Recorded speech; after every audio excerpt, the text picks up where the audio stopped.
Une unité de production de concentré de tomates et de conditionnement des produits agricoles frais d'un coût global de 15 milliards de francs CFA sera bientôt implantée dans le village de Koriakro, dans la sous-préfecture de Lolobo, à environ 20 km de Yamoussoukro. La pose de la première pierre de cette unité a eu lieu à l'occasion d'une cérémonie placée sous le parrainage du ministre d'État Amadou Gon Coulibaly, en présence du directeur de l'attraction des investissements du CEPICI, du secrétaire exécutif de la Chambre d'agriculture de Côte d'Ivoire, des autorités administratives, du corps préfectoral, des têtes couronnées et de plusieurs partenaires. Ce projet est une initiative d'un grand groupe spécialisé dans l'agrobusiness, piloté par un promoteur ivoirien, Christophe Honoré Yapi, et financé par un groupe italien.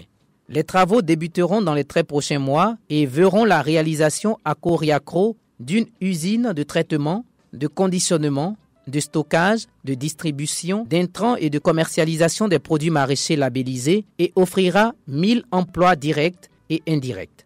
Nous avons déjà réceptionné des machines et dans 9 mois, nous aurons le sourire à Koriakro, a promis le promoteur. Ce projet est dans un processus de cheminement. Depuis Milan, Expo Milan, jusqu'à Abidjan au plateau, jusqu'à ici, la prochaine étape va être l'étape de coupure du ruban symbolique pour dire que l'usine démarre. Et l'usine va démarrer.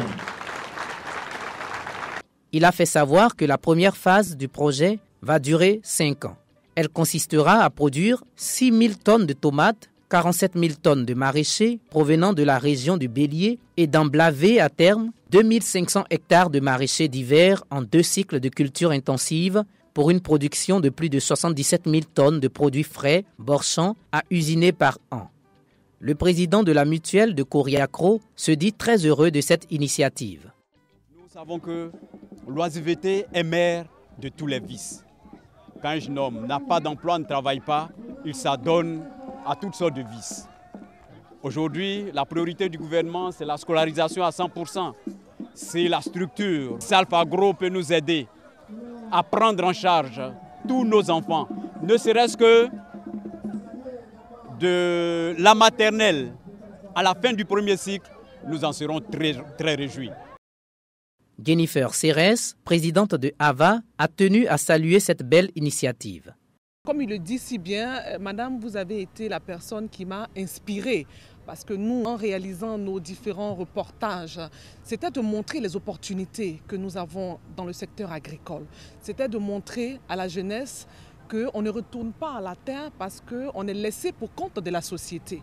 Bien au contraire. Mais il faut que des Ivoiriens, des Africains prennent le devant pour entreprendre, pour que ces jeunes-là, en quête de repères, puissent avoir des repères. Donc je suis très heureuse d'être là. Il faut noter que ce projet s'inscrit dans le cadre du Programme national d'investissement agricole, PENIA.